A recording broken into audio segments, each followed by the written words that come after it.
사실 세상이 좀 평안하기를 원하는데 우리의 바람대로 되지 않는 게 참 역설적입니다. 우리의 바람대로 다 되면 얼마나 좋을까라는 아쉬운 생각을 합니다.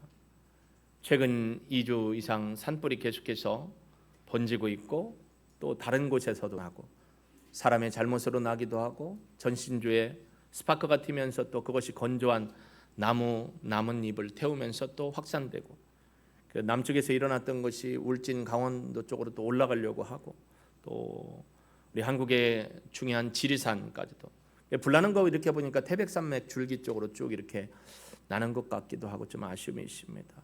40년 베테랑 조종사가 또 헬기가 낡고 무리가 되니까 떨어져서 또 순직하셨고 25분에 되는 분이 질식사로 또 화마로 부상을 당해서 돌아가신 분도 있고 부상자 중에도 앞으로 위급한 상황이 있는 환자들도 있고 저희 교회 황지명 집사님의 아버님 어머님도 지금 대피하셔서 그래서 지금 아직 그 마을로 들어가지 못하고 있어요. 정부에서 군에서 허락을 해야 들어가거든요.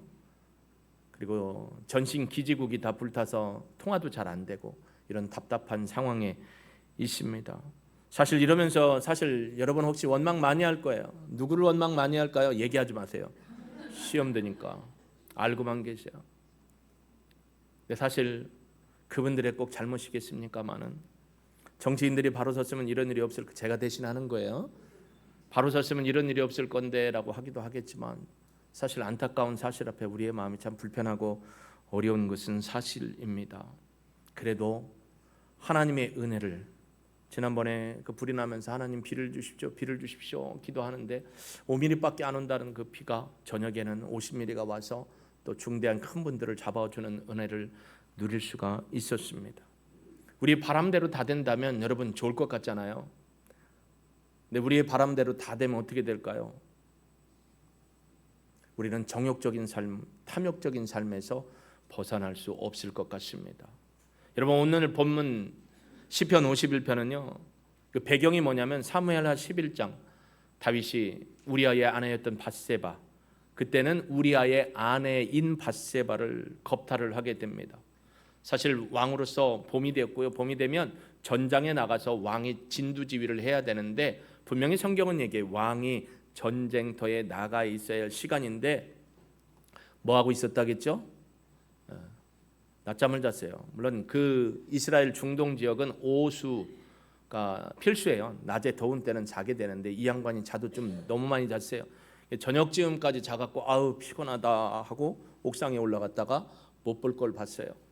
여러분 우리 동양 사상에도 그게 있어요. 우리 천자문 뒤에도 그런 게 있었어요. 제가 초등학교 3학년 때 아버지가 사는 천자문 뒤에 사자수학이라는 것도 있고 그 뒤에 봤어요. 비례물청, 비례물언, 비례물행.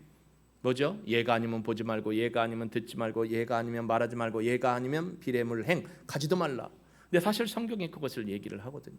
근데 다윗은 가지 말라, 보지 말라 했는데 더 봤어요.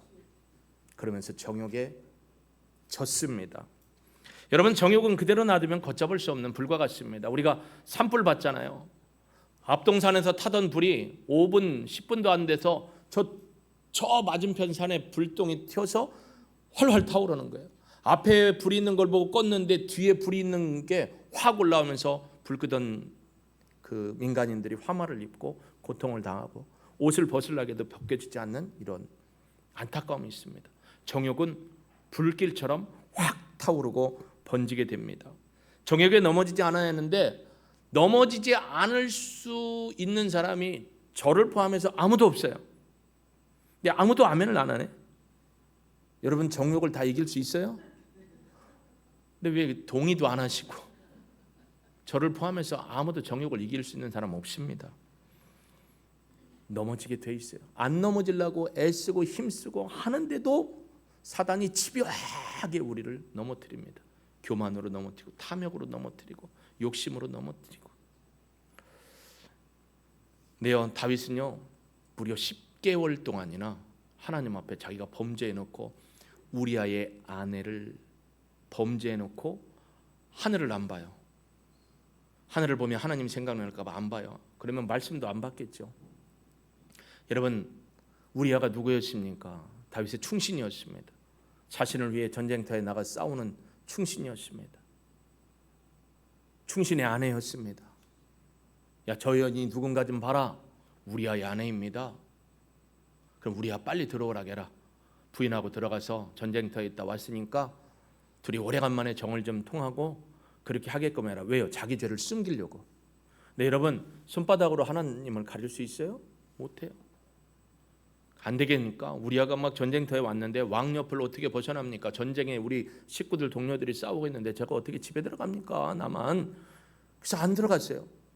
다윗의 마음이 막 보글보글 끓어올라요. 저러면 안 되는데, 저러면 안 되는데, 저러면 내 죄가 드러날 건데. 통 안 되니까 어떻게 했어요? 군대 장관을 시켜 어떻게 해요? 제일 험한 군대 장소에 성 밑에 들어가 싸우게 하고 너희는 밀리는 것처럼 하고 쏙 빠져라. 살인 교사를 했습니다. 살인죄죠. 그러니까 우리아가 죽으니까 마음이 어땠을까요? 조금 나은가?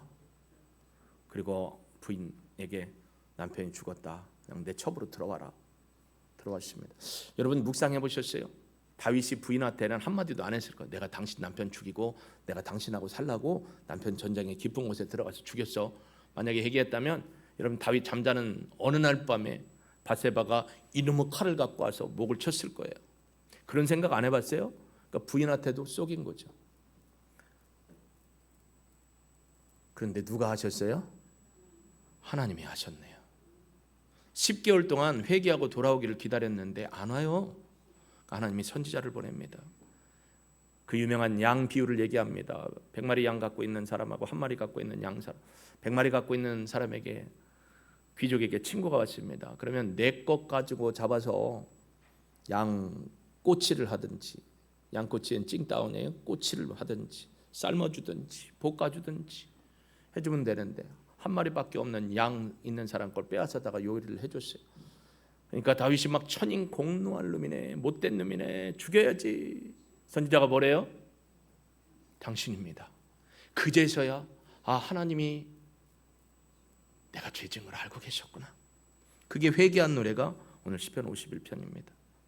주의 얼굴을 내게서 돌리키시고 내 모든 죄악을 지워주십시오. 회개하는 겁니다. 뉘우침이 아닙니다. 4절 보면 내가 주께만 범죄하여 주의 목전에 악을 행했습니다. 하나님 앞에만 범죄한 게 아니에요. 우리아 죽였어요. 우리아의 부인이었던 아내를 취했어요. 하나님의 법을 어겼어요. 여러분 우리아 바세바의 할아버지가 누구예요? 아히두벨입니다. 누구예요? 다윗의 옆에 보좌에, 그러니까 비서실장 같은 사람이죠. 고문 역할을 했던 사람입니다. 자문을 구했던 사람입니다. 아히두벨도 어떻게 했어요? 아히두벨한테도 범죄를 한 거예요. 하나님 앞에는 범죄한 게 없어요. 우리가 이 땅에 죄를 지으면 반드시 하나님뿐만 아니라 죄를 저지르게 함으로 피해를 당하는 당사자들이 있습니다. 그때 하나님이 나단 선지자를 깨우쳐 주자 그제서야 10개월 모르게 숨겼던 죄를 회개하게 됩니다. 여러분 우리가 정욕에 의해서 넘어지지 말아야 되는, 넘어질 때면 반드시 회개하고 다시는 그 죄로 돌아가면 안 됩니다. 히브리어 이사에 나와 있는 파나, 이게 뭐예요? 회개하고 돌이키다라는 거예요. 신약에 말하는 헬라어로는 메타노이아, 행동을 돌이키고 생각을 돌이키는 겁니다. 다윗은 하나님 앞에 철저히 회개합니다. 근데요 다윗이 범죄할 만한 기미가 이미 보였어요. 사무엘하 5장 13절에 보니까요 다윗이 이 정욕, 특별히 성적 정욕에 노출되어 있어요. 한번 읽어보실까요? 읽습니다. 다윗이 헤브론에서 올라온 후에 예루살렘에서 첫 첩들을 더 두었으므로 아들과 딸들이 또 다윗에게 나서, 여기 첫 첩들이라는 건 쳐도 두고 첩도 줬다라는 겁니다. 헤브론에서 올라왔다는 게 뭐냐면 다윗은 헤브론에서 7년 6개월 동안 반쪽짜리 왕을 하고 있었어요. 그런데 이제 유다 지파들이 와갖고 우리 원래 우리 지파 쪽 아닙니까? 와서 우리의 전체 왕이 돼 주셔야죠. 올라오십시오 해서 예루살렘으로 올라가서 33년, 토탈 40년 6개월 왕이 되는데 이 조그만 지역에서 7년 6개월 동안 조그만 부족의 왕 하다가 전체 이스라엘 백성의 왕이 되니까 얼마나 여러분 군수하다가 도지사 하다가 전국구 국회의원 되다가 대통령이 됐어. 그러면 어떻게 할까요? 이러지 않을까요? 다윗이 그랬어요. 그러니까 처첩을 많이 두기 시작했어요. 음란의 영이 열리기 시작했어요. 그러다가 남의 것을 빼앗는 일을 저지른 겁니다. 여러분, 갑작스러운 일이 아닙니다. 하나님이 분명히 얘기했거든요. 처첩 많이 두지 말라고 했습니다. 근데 다윗이 거기부터 무너지기 시작했던 겁니다. 성과 권력과 명예와 돈에 점점점. 여러분, 돈, 명예, 권력, 성이라는 게, 마약이라는 게 여러분 어떤 줄 아세요? 하면 할수록 깊어져요. 그러니까 가지면 가질수록 더 갖고 싶고, 누리면 누릴수록 더 하고 싶은 거예요. 거기에 빠졌어요. 있는 거 감사한 줄 모르는 거예요. 여러분, 다윗은 죄를 깨달은 즉시 하나님 앞에 깊이 참여하고 회개합니다. 우리에게 이 자세가 필요한데요, 이거 이전에 죄를 짓지 않을 수 있도록 힘쓰는 게 중요할 줄로 믿습니다. 하나님은 그를 용서하셨습니다. 다윗은 자신의 의지만으로는 정욕을 다스릴 수 없는 걸 알았어요. 그래서 자기 안에 정한 마음을 창조하시고, 하나님이 내게 허락하신 구원의 기쁨을 걷어가지 마십시오라고 하나님 앞에 기도합니다. 즉, 하나님과 자신의 단절되는 걸 괴로워한 거예요. 여러분, 하루라도 우리가 하나님과의 관계가 단절되고 있다면 얼마나 답답할까요? 육신으로는 잘 돼요. 회사 일도 잘 돼요. 사업도 잘 돼요. 사람들과도 잘 돼요. 근데 영적으로 이게 막혀 있으면 잘됨이 아닙니다. 여러분, 지금 우리는 사순절 기간을 지나가고 있고요. 얼마 후면 종려주일이 오고 고난주간이 지나가고 부활주일이 옵니다. 예수님이요, 요한복음 17장 이하에 보면 겟세마네 동산에서 올라가십니다. 주여, 아버지, 이 잔을 내게서 거두어 주옵소서. 그러나 아버지의 뜻대로 되기를. 이 잔을 거둬달래요.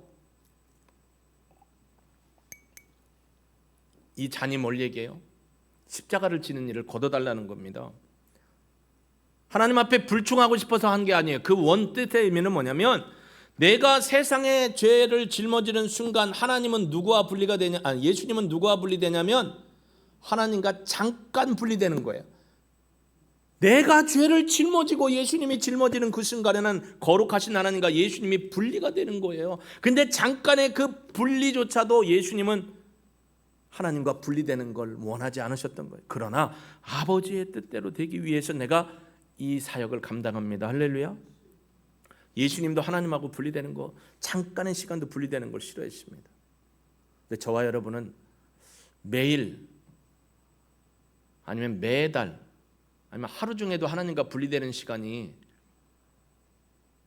없어지기를 주의 이름으로 축복합니다. 제가 부정적으로 하려고 하다 대사를 바꿨어요. 없어지기를 주의 이름으로 축복합니다. 여러분, 하나님과의 단절은 기쁨이 없습니다. 하나님과의 단절에는 평안함이 없습니다. 사단은요, 우리를 공격하는 방법 중에 하나로 정욕을 택했습니다. 사단의 꼬임은 4단계가 있대요. 한번 잘 생각해 보세요. 사단이 어떻게 우리를 정욕적으로 꼬시냐. 첫째, 야, 누구나 다 하는 거야. 너만 안 하는 줄 알아? 다 해. 너 해도 돼. 세상 사람이 너만 지고지순해? 다 한다니까. 이게 해. 두 번째, 작은 거예요. 작은 거. 큰 것도 아니요. 그 작은 거 갖고 그렇게 남자가 그러니까 새가슴 같이 그것도 못해? 해. 괜찮아. 세 번째, 아직 젊잖아. 젊은 때는 뭐든지 다 해도 돼. 해봐. 네 번째, 많이도 안 해. 딱 한 번만 해. 괜찮아. 이게 사단의 전략입니다. 그 딱 한 번에 넘어가면 완전히 무너지는 겁니다. 사탄의 깸에 걸리면요, 죄가 점점 커져요. 바늘도둑이 소도둑 되는 거예요.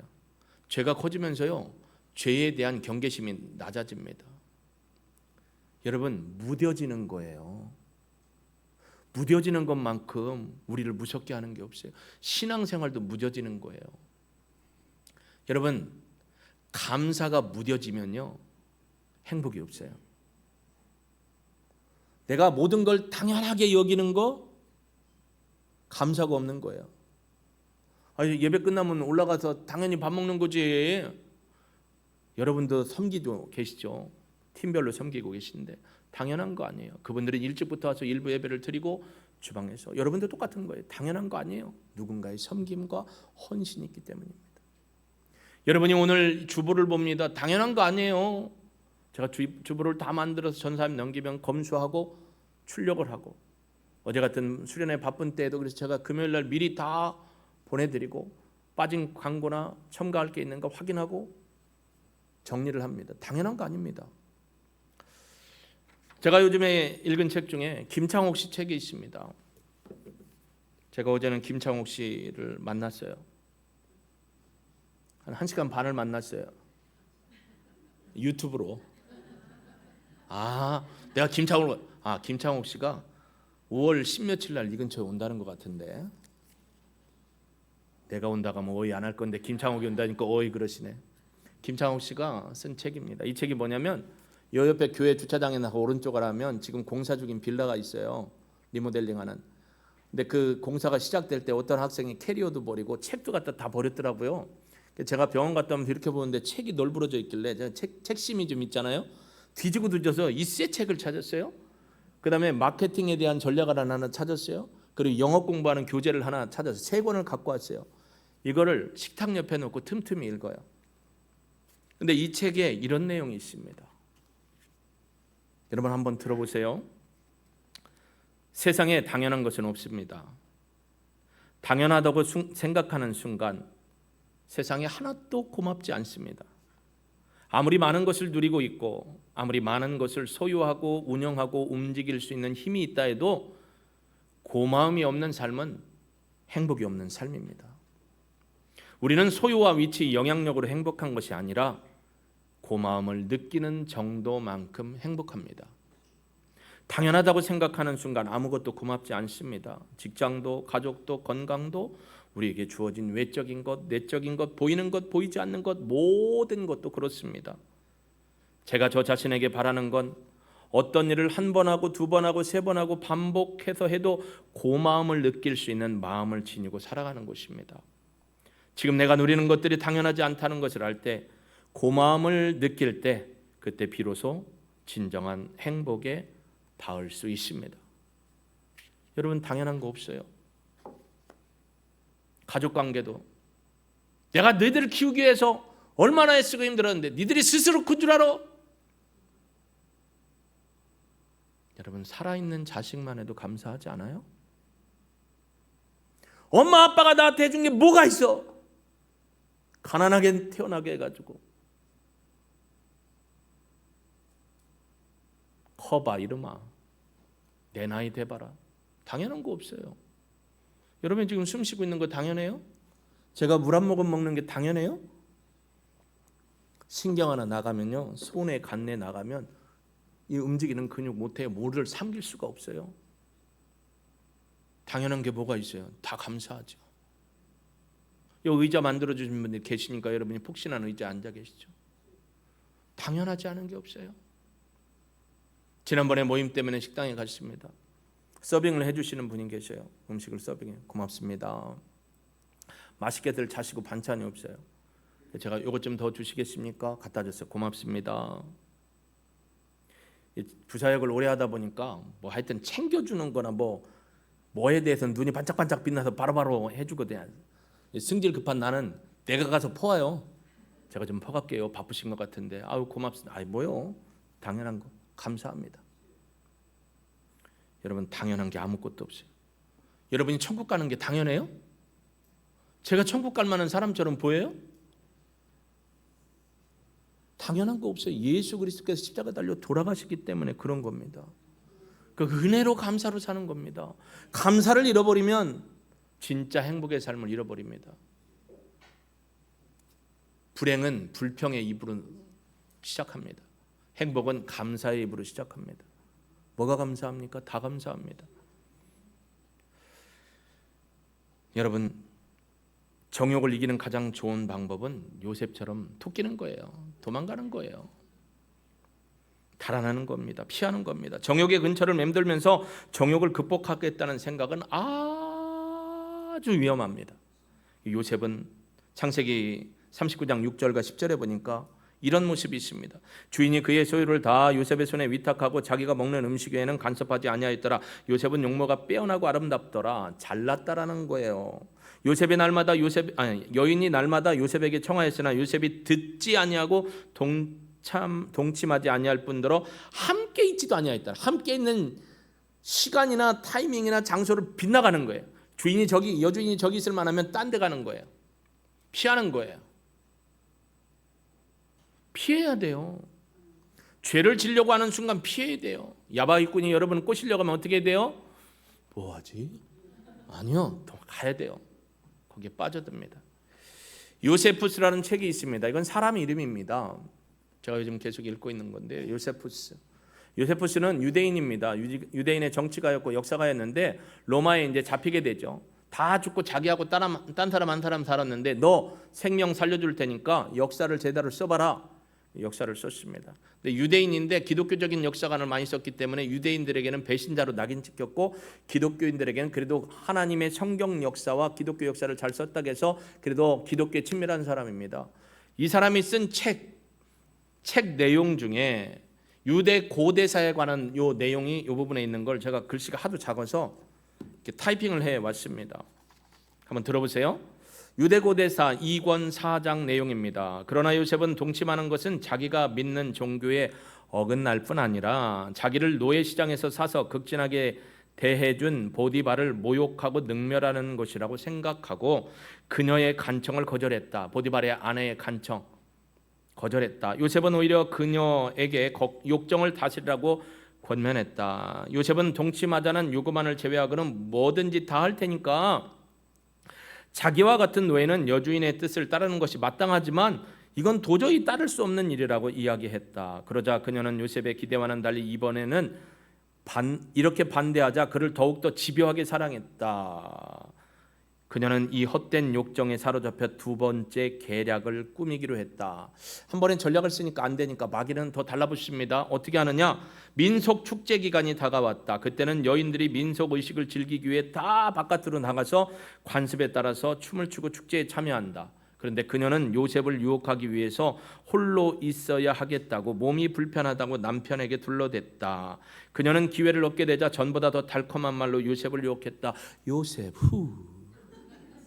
이렇게 유혹한 거예요.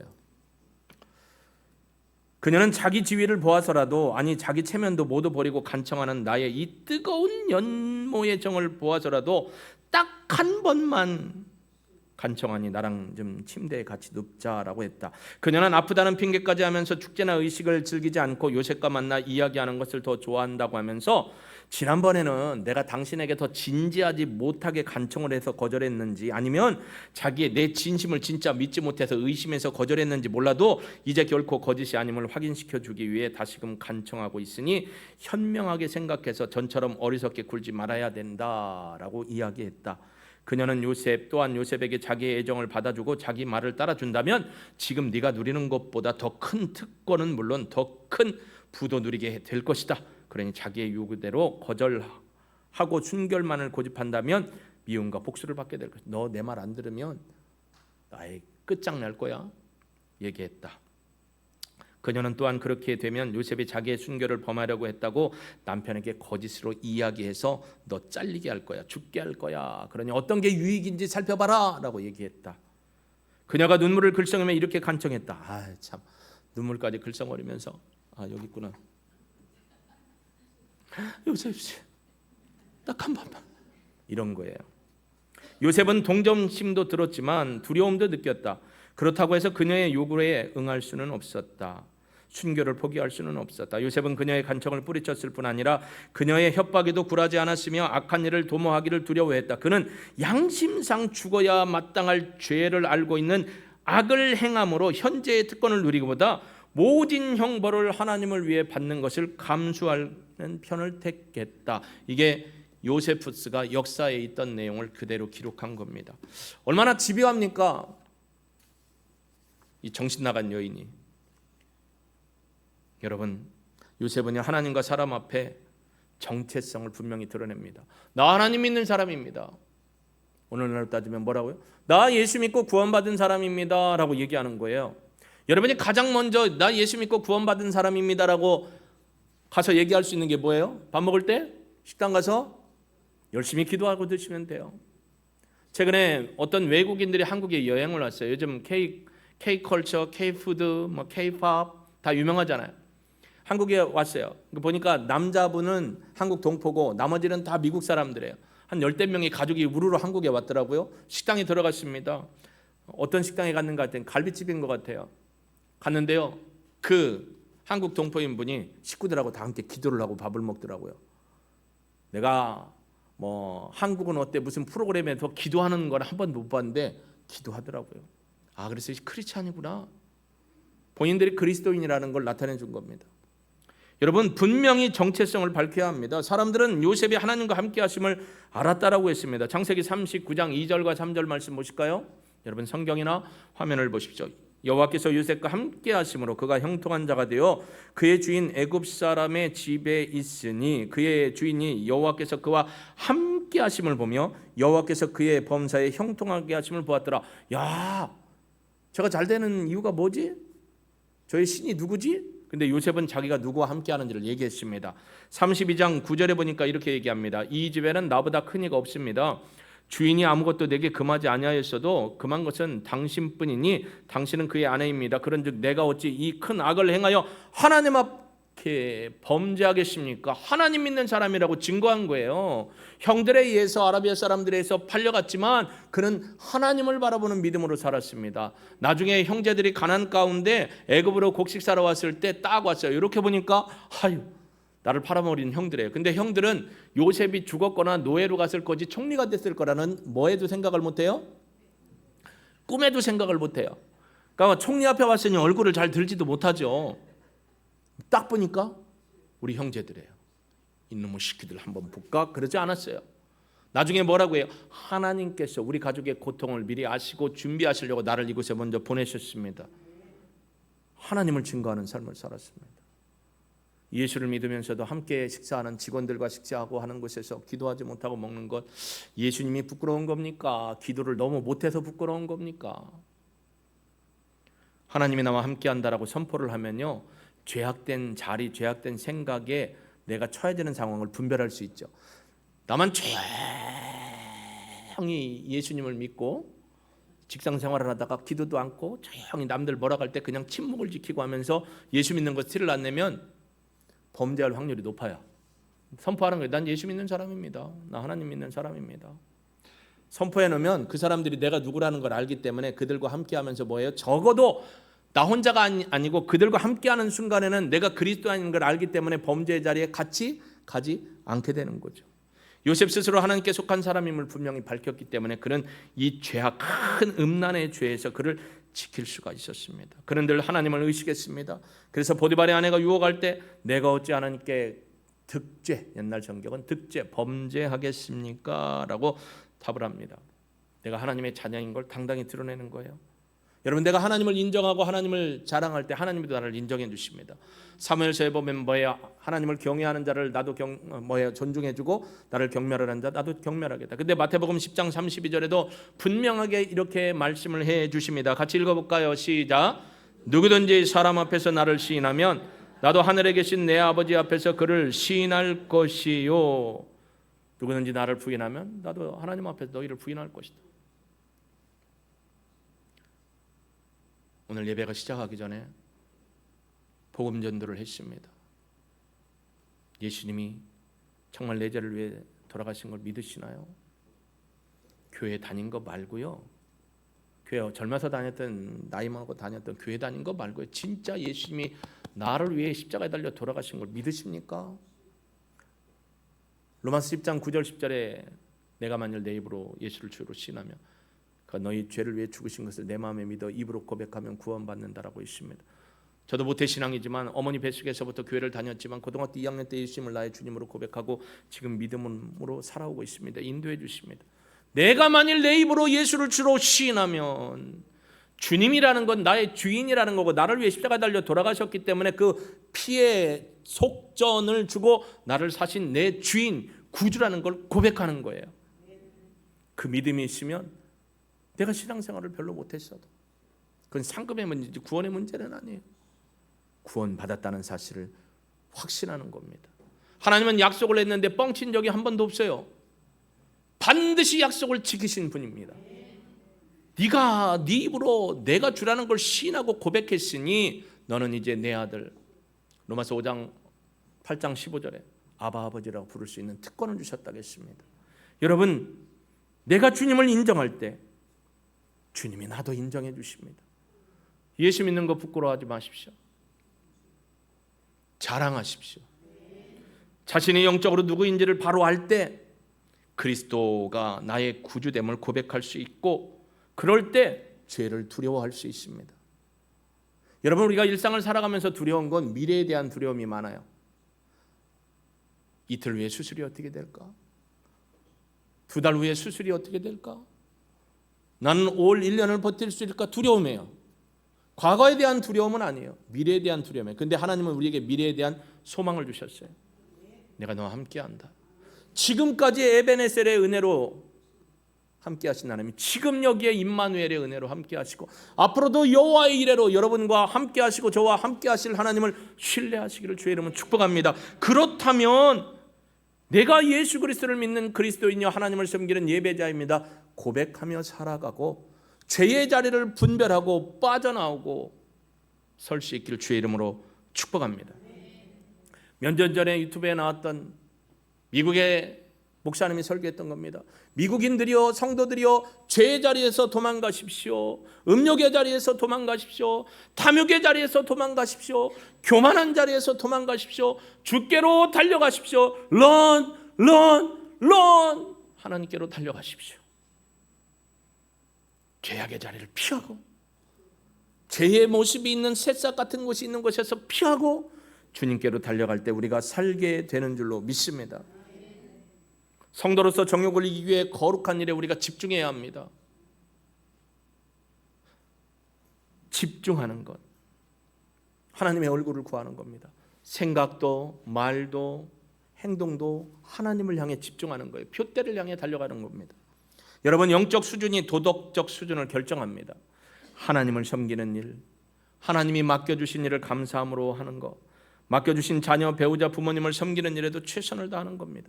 오늘 일부 예배 때도 94된 노모를 모시고 왔습니다. 원래 요양원에 계신데 한 달에 한 번씩 모시고 와서 예배를 드리기로 했습니다. 그 노모도 예배를 사랑하고 자녀도 어머님과 함께하는 걸 사랑합니다. 하나님의 일에 집중하는 겁니다. 특별히 부모를 섬기고 함께하는 것도 집중하는 겁니다. 자녀를 사랑으로 돌보는 것도 집중하는 겁니다. 하나님을 섬기는 마음으로 하는 것이죠. 그것이 하나님보다 더 우선순위일 수는 없습니다. 죄짓지 않으려는 것은 소극적인 태도입니다. 적극적인 태도는 뭐냐면 하나님이 기뻐하는 선을 행하는 게 적극적인 태도입니다. 여러분, 다윗 잘 보세요. 11절에 보니까 나를 주 앞에서 쫓아내지 마시고 주의 성령을 내게 거두지 마옵소서. 이게 뭐냐면 하나님과 나의 관계가 단절되는 걸 하나님 저는 제일 두려워합니다 라는 거예요. 하나님과의 관계가 단절되는 걸 다윗은 제일 두려워했어요. 혼자는 정욕을 못 끊는 게 성령님 도와주십시오. 나를 이 위기에서 건져 주십시오. 어떤 우리 교회 집사님이 그러더군요. 저는 어디 가면 탄산음료 잘 안 먹어요. 반복할까요? 탄산음료 잘 안 먹어요.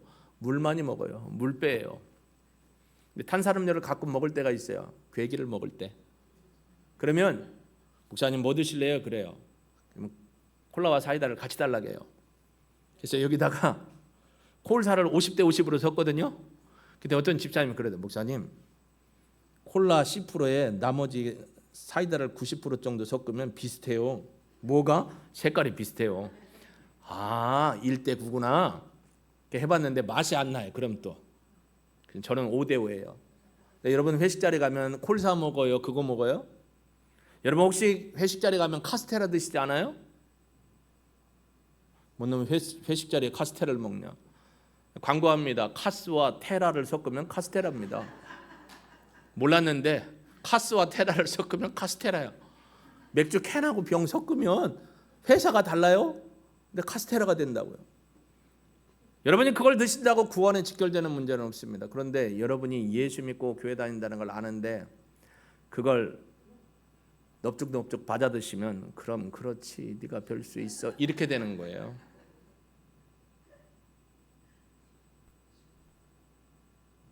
하나님 앞에 거룩함에 집중하라는 겁니다. 먹을 게 없고 막 갈증나서 죽을 것 같은데 맥주밖에 없으면 자셔요. 살기는 해야 될 거 아니요. 아니면 땅을 파고 하나님 반석을 내리치면서 주님 이 밭에서 물이 나게 하여 주옵소서. 근데 하나님은 그렇게는 안 해주실 것 같아. 그렇게 하느니 차라리 그거 자셔 하실 것 같아요.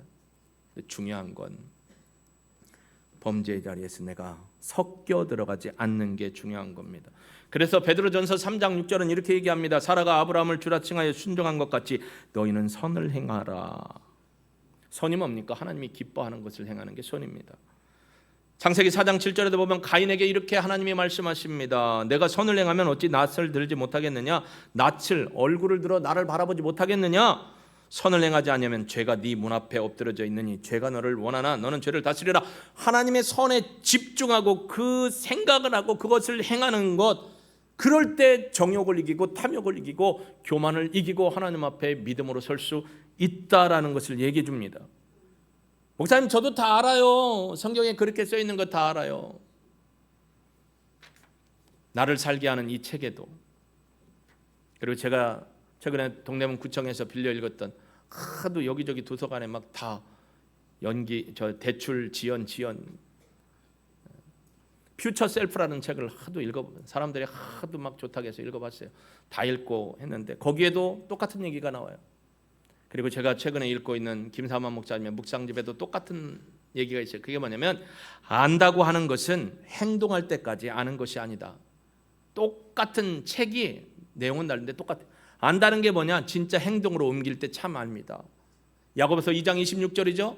뭐예요? 행함이 없는 믿음은 죽은 거다. 지식 알면 뭐예요? 행하지 못하는데 라는 거예요. 주의 거룩하심을 따라 정욕을 이기기 위해서, 정욕을 이기려면 피해야죠.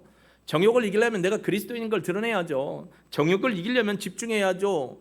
아는데 집중하는 방법인 말씀을 읽고 죄의 자리가 있는 것 같고 하면 주님 지혜를 주시고 믿음을 주시고 이겨내게 하시고 넘어지지 않게 해주십시오. 기도하고 하나님을 경외하는 마음으로 고백하는 것들이 계속해서 실천돼야 되는데 알기는 아는데 행하지 않으면 아는 게 아니라는 거예요. 진정한 알면 행동을 통해서 알미 나타난다라는 겁니다. 여러분, 그래서 날마다 기도하는 게 매 순간순간 하나님 앞에 믿음의 교제를 하며 운전을 하든 일을 하든 기도하는 겁니다. 주님 영광 받으십시오. 주님 내 생각과 마음을 지켜주십시오. 할렐루야. 그리고 늘 성경을 읽는 겁니다. 제가 2.4km 동대문 구청까지 그 읽었던 책을 차 타고 가면 10분도 안 걸려요. 근데 제 올해 코칭 목표 중에 일주일에 서너 번 8,000보 이상을 걷기로 했기 때문에 그거 하느라고 2.4km 걸어갔다가 그냥 오기가 뭐해서 수산시장에서 경동시장 다 둘러보고 그 맛있는 치킨집 족발집 그 거리를 뭘 먹을까 하다가 그냥 걸어왔어요. 운동하고 있는데 이거 먹고 가면 안 되지. 그래서 한 5km를 걷고 왔습니다. 목표가 있으니까. 우리가 가야 할 목표가 어디죠? 영원한 하나님 나라.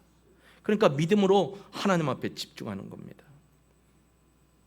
여러분 어디서나 예배자가 되면 거룩함에 집중할 수 있습니다. 어디서나 하나님 앞에 코람데오의 신앙으로 있으면 기도할 수 있습니다. 어디서나 요즘처럼 개발된 웹을 통해서 듣는 성경, 저는 웹으로 나갈 때는 드라마 성경을 들어요. 그리고 앉아서는 성경을 읽습니다. 성경을 가까이 하며 무엇보다도 성령 충만한 삶을 살아가야 할 줄로 믿습니다. 갈라디아서 5장 16, 17절은 우리에게 이렇게 얘기합니다. 같이 한번 읽어볼까요? 내가 이르노니 너희는 성령을 따라 행하라. 그리하면 육체의 욕심을 이루지 아니하리라. 육체의 소욕은 성령을 거스리고 성령은 육체를 거스리나니 이 둘이 서로 대적하므로 너희가 원하는 것을 하지 못하게 하려 함이니라. 육신의 소욕을 이길 수 있는 방법은 성령의 충만함으로 하나님과의 관계 속에 거하는 것입니다. 이게 잘 안 되기 때문에 순간순간 늘 주의 이름을 부르며 순종하며 나아가는 것입니다. 나는 예배자로 하나님과 사람 앞에 분명한 소속을 드러내고 살고 계십니까?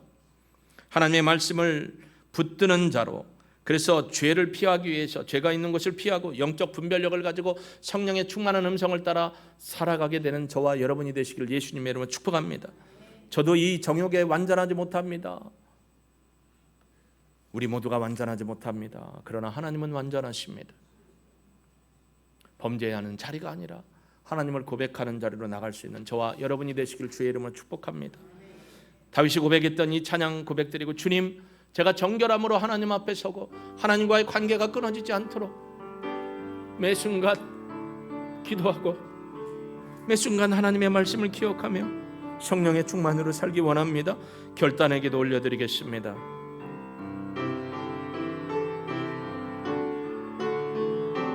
다윗의 진심을 고백해 봅니다. 정결한 마음 내게 주옵소서. 정결한 마음 주시옵소서. 오 주님, 정직한 영을 새롭게 하소서.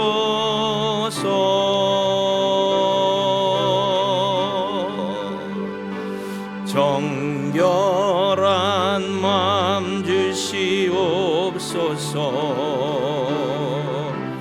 오 주님 정직한 영을 허락하옵소서.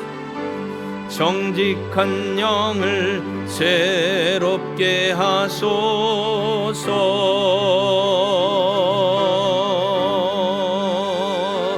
나를 주님 앞에서 멀리 하지 마시고 주의 성령을 거두지 마옵소서.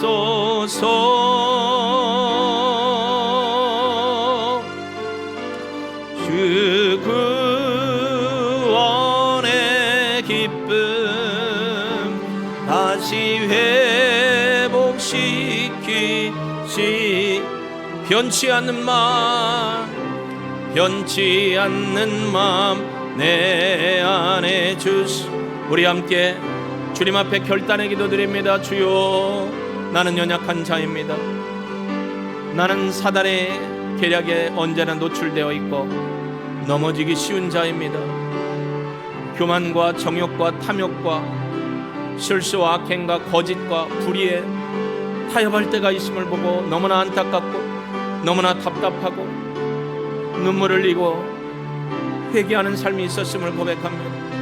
자유롭지 못합니다. 그러나 성령에 충만할 때 우리의 말이나 생각의 행동이 하나님 앞에 거룩해지고 정욕을 피하고 내가 그리스도인이고 하나님의 아들이라는 자녀라는 딸이라는 사실을 고백할 때 사람들을 의식하게 되고 무엇보다도 하나님의 선한 일에 집중할 때 사단의 계계를 능히 이기고 분별하게 될 줄로 믿습니다. 하나님 불쌍히 여겨주옵소서.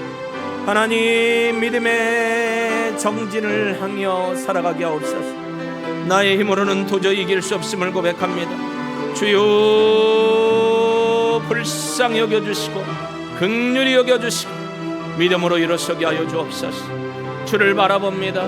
주여, 내가 주의 말씀 앞에 성령의 충만함으로 이 교만과 정욕과 탐욕을 이기기를 원하오니 피하기를 원하오니 알게 하시고 행하게 하옵소서.